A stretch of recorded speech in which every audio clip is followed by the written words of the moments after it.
A'udzu billahi minasyaitonir rajim. Bismillahirrahmanirrahim. Assalamualaikum warahmatullahi wabarakatuh. Alhamdulillahi rabbil alamin.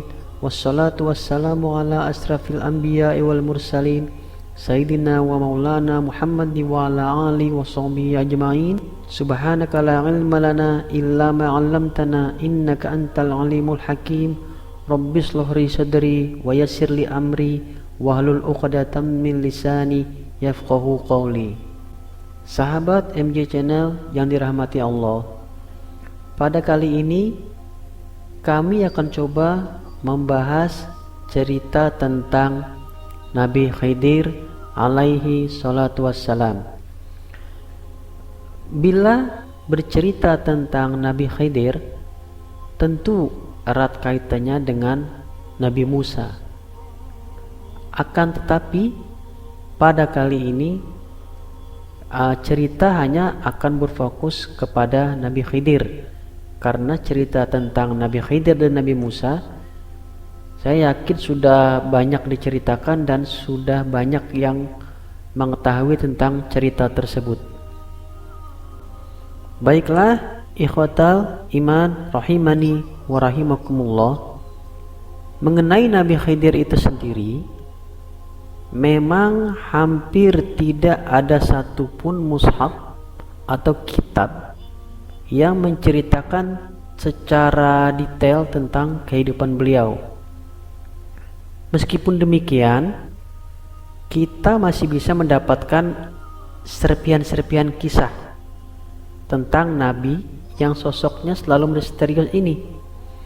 Beberapa di antaranya adalah kisah Nabi Khidir dengan Nabi Musa yang ada di Al-Quran, atau soal eksistensi beliau yang diyakini masih hidup sampai sekarang dan usianya ditangguhkan sampai nanti menjelang hari kiamat. Wallahu a'lam. Lebih jauh tentang Nabi Khidir, berikut adalah deretan fakta-fakta tentang beliau yang akan kita coba bahas. Para ulama berbeda pendapat tentang kenabian dari Nabi Khidir. Ada yang berpendapat bahwa beliau adalah seorang nabi. Ada juga yang berpendapat beliau adalah seorang rasul, dan ada juga yang berpendapat beliau adalah seorang wali. Kenapa demikian? Karena seperti yang sebelumnya sudah kita bahas, bahwa tidak ada teks khusus yang memang menyatakan tentang beliau apakah nabi atau tidak, itu tidak ada. Tapi beliau memiliki keistimewaan. Kenapa beliau dibilang nabi? Karena beliau memiliki keistimewaan yang dianggap sebagai mukjizat. Dan kenapa dibilang wali? Karena keistimewaan beliau itu dianggap sebuah karomah. Karena sebenarnya di dalam kehidupan kita ini kan soal keajaiban yang aneh-aneh itu hanya ada 3. Pertama, itu mukjizat yang hanya dimiliki oleh para nabi dan rasul. Kedua, yang namanya karomah, dan itu dimiliki oleh para wali. Dan yang ketiga, sihir. Sihir itu dari dukun yang bekerja sama dengan jin setan. Detail tentang Nabi Khidir, tentang kehidupan beliau, memang belum pernah ditemukan satu kitab pun yang membahas secara lengkap. Namun ada beberapa riwayat yang setidaknya menjelaskan siapa dan bagaimana asal-usul dari Nabi Khidir. Abu Al-Qasim Abdullah bin Hasan Al-Khaz'amani dalam kitab At-Tafsir menyatakan bahwa Nabi Khidir adalah putra seorang raja yang bernama Amyal. Raja ini merupakan putra dari Al-Is ibnu Ishaq. Ibunya adalah Alha, seorang putri raja yang bernama Faris. Jadi diceritakan bahwa Nabi Khidir dilahirkan di sebuah gua. Kemudian ibunya memberikan susu segar kambing setiap hari ketika Khidir masih bayi. Kemudian Nabi Khidir diangkat anak oleh seorang penggembala dan kemudian dididik sampai menginjak dewasa. Menurut Musa Kazim dalam bukunya yang berjudul Belajar Menjadi Sufi, nama Nabi Khidir yang sebenarnya adalah Talia bin Malik bin Abir bin Arfakhshad bin Sam bin Nuh, dan dia merupakan anak seorang raja tapi memutuskan untuk melepaskan singgasananya demi menjadi hamba Allah Subhanahu wa ta'ala. Dalam kitab Sahih Bukhari dan Muslim dijelaskan tentang asal-usul penamaan dari Nabi Khidir. Jadi Khidir itu bukanlah nama ya, bukanlah nama beliau, tapi itu merupakan gelar. Di dalam Sahih Bukhari Muslim tersebut dijelaskan konon suatu ketika Nabi Khidir duduk di atas tanah kering yang berwarna putih. Tiba-tiba tanah yang ia dudukin itu berguncang dan dari bawahnya kemudian keluar tumbuhan dan tanah tersebut menjadi hijau subur. Nah, dalam bahasa Arab itu khadra, itulah asal nama dari Khidir. Pendapat ini pernah juga diungkapkan oleh Imam Ahmad bin Hanbal yang menukil perkataan dari gurunya yang bernama Abdullah bin Mubarak, seorang sufi dari kalangan tabi'in. Pendapat Imam Ahmad bin Hanbal tentang Nabi Khidir diungkap secara khusus dalam kitab Az-Zahru An-Nadir fi Naba'i Al-Khadir karya Ibnu Hajar Al-Asqalani dengan redaksi sebagai berikut. Kami mendapatkan kisah dari Abu Razzaq. Ia diberitahu kisah Ma'mar dari Hammam dari Abu Hurairah bahwasanya dinamakan Khidir karena ketika ia duduk di atas farwah. Farwah itu rumput kering berwarna putih, itu namanya farwah. Jadi ketika beliau duduk di atas farwah, tanah itu menjadi berguncang dari bawah dan berubah menjadi hijau. Ibnu Hajar Al-Asqalani juga mengungkapkan tentang kenabian Khidir dengan sejumlah dalil-dalil dari Al-Quran, seperti pada surat Al-Kahfi, wa ma fa'altuhu an amri, dan tidaklah aku melakukannya, maksudnya yang dilakukan Nabi Khidir itu karena kemauanku sendiri. Jadi ayat ini bercerita tentang Nabi Khidir dan Nabi Musa. Nabi Musa kan selalu bertanya, kenapa Nabi Khidir melakukan hal ini, kenapa kami Khidir melakukan ini. Nah, jawaban Nabi Khidir itu adalah bahwa dia melakukannya bukan karena kemauan sendiri. Jadi menurut tafsir para ulama itu merupakan wahyu. Jadi Nabi Khidir itu mendapat wahyu dari Allah untuk melakukan tindakan tersebut. Jadi bukan karena kemauannya sendiri. Dalam kitab Az-Zahru An-Nadir fi Naba'i Al-Qadir tersebut setidaknya dituangkan beberapa pendapat mengenai asal-usul dari Nabi Khidir. Kurang lebih ada 5 poin. Di antaranya pertama, pendapat yang mengatakan bahwa Nabi Khidir adalah putra dari Nabi Adam. Pendapat ini disampaikan oleh Daruqutni di dalam karyanya yang berjudul Al-Afrad dari jalur Rawad bin Jarrah. Kemudian pendapat yang kedua mengatakan bahwa Nabi Khidir adalah putra dari Qabil bin Adam. Jadi Nabi Adam punya anak namanya Habil dan Qabil. Nah, Nabi Khidir menurut pendapat ini dikatakan bahwa beliau adalah putra dari Qabil. Pernyataan ini pernah dikatakan oleh Abu Hatim As-Sijistani dalam kitab Al-Mu'ammarin. Menurut As-Sijistani, ia mendapati kisah ini dari guru-gurunya. Salah satunya adalah Abu Ubaidah.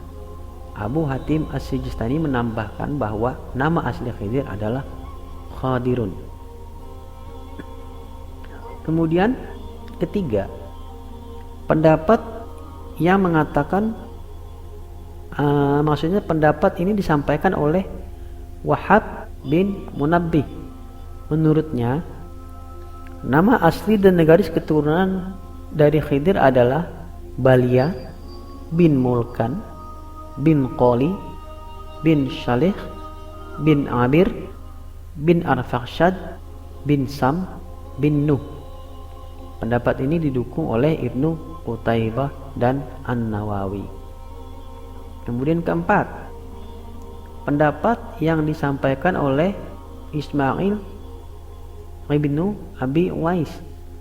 Ia mengatakan bahwa nama Khidir adalah Muammar bin Malik bin Abdullah bin Nas bin Al-Azad, dan ada yang mengatakan bahwa nama aslinya adalah Amir, sebagaimana yang diceritakan oleh Abu Khattab bin Dihyah yang bersumber dari Ibnu Habib al-Baghdadi. Kemudian kelima, pendapat yang mengatakan bahwa Khidir merupakan putra dari Amanil bin Nur bin Al-Is bin Ishaq. Pendapat ini diungkapkan oleh Ibnu Qutaibah, sementara menurut Muqatil ayahnya itu bernama Amil. Ikhwatal iman rahimani wa rahimakumullah. Jadi Nabi Khidir ini dikenal sangat berilmu tinggi, pengetahuannya tinggi, bahkan lebih tinggi dari Nabi Musa. Pada masa itu kan Nabi Musa itu orang paling berilmu. Nah, Allah mengatakan bahwa ada yang lebih berilmu daripadamu wahai Musa, dan para ulama sepakat bahwa orang tersebut adalah Nabi Khidir. Jadi banyak yang mengatakan bahwa Nabi Khidir itu menguasai ilmu laduni, di mana beliau bisa melakukan hal-hal apapun yang tak bisa dilakukan oleh manusia. Jadi ilmu laduni itu beliau bisa melihat, membaca kejadian-kejadian di masa depan. Apa yang akan terjadi di masa depan itu Nabi Khidir bisa mengetahui dengan izin Allah tentunya. Dan bukan hanya berilmu tinggi, Nabi Khidir juga sangat bijaksana. Jadi setiap tutur katanya itu mengandung hikmah yang mendalam. Itulah sebabnya Allah sampai menyuruh Nabi Musa untuk berguru kepada Nabi Khidir sebagai bukti jika ilmu Allah itu tidak terbatas. Sahabat MJ Channel yang dirahmati Allah, kalangan sufi, yaitu orang-orang yang berkecimpung di dunia tasawuf, menyebut bahwa Nabi Khidir itu sebagai tokoh rijalul ghaib, yang artinya manusia misterius. Syekh Abdul Qadir Al-Jilani mengatakan, di antara para wali ada orang yang sudah fana, menghilang dari kebutuhan makan dan minum. Jadi maksudnya itu sudah tidak butuh makan dan minum untuk kehidupannya. Jadi makannya pakai zikir aja. Ada orang yang begitu tuh, wali-wali yang makannya pakai zikir aja. Menghindar dari umat manusia, tidak terlihat oleh pandangan mata mereka, diberi umur panjang, tidak mati-mati, seperti Al-Khidir alaihi salam. Begitu menurut pendapat Syekh Abdul Qadir Al-Jilani. Nabi Khidir memang begitu lekat di benak kaum para sufi.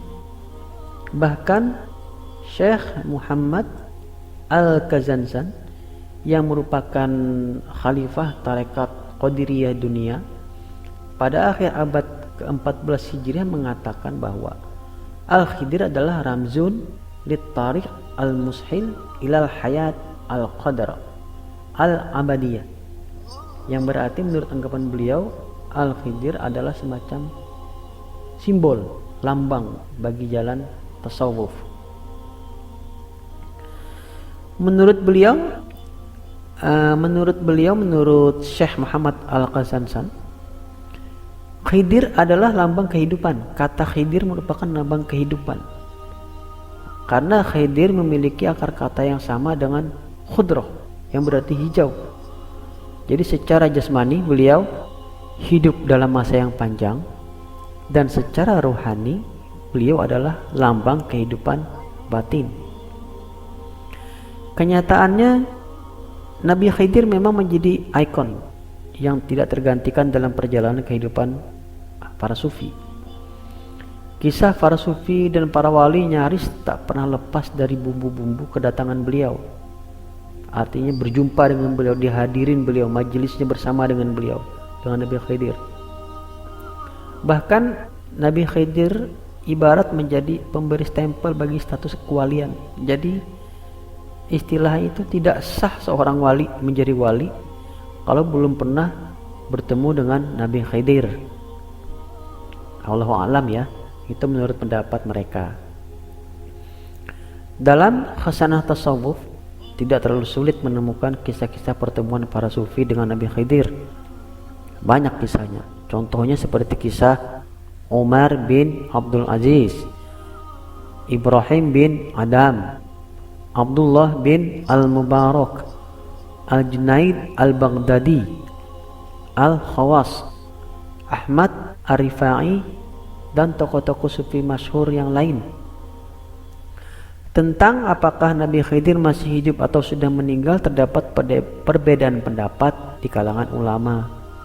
Nah, kita sebagai orang awam sebaiknya tidak usah ikut berselisih, karena setiap orang dari mereka, dari para ulama itu memiliki tingkat keilmuan yang berbeda. Mereka punya dalil sendiri, punya ilmu sendiri yang kita tuh nggak punya gitu. Jadi kita gak usah ikut-ikut menyalah-nyalahkan satu dan yang lain. Jadi karena keilmuan itulah mereka tuh bisa menetapkan suatu pendapat. Jadi sekelumit cerita tentang Nabi Khidir, mudah-mudahan bermanfaat, ada hikmahnya, bisa menjadi pembelajaran bagi kita. Apabila ada yang benar itu datang dari Allah dan yang salah itu dari saya pribadi. Cerita tentang Nabi Khidir ini sendiri pun diambil dari serpihan-serpihan dari cerita-cerita dan kitab-kitab para ulama.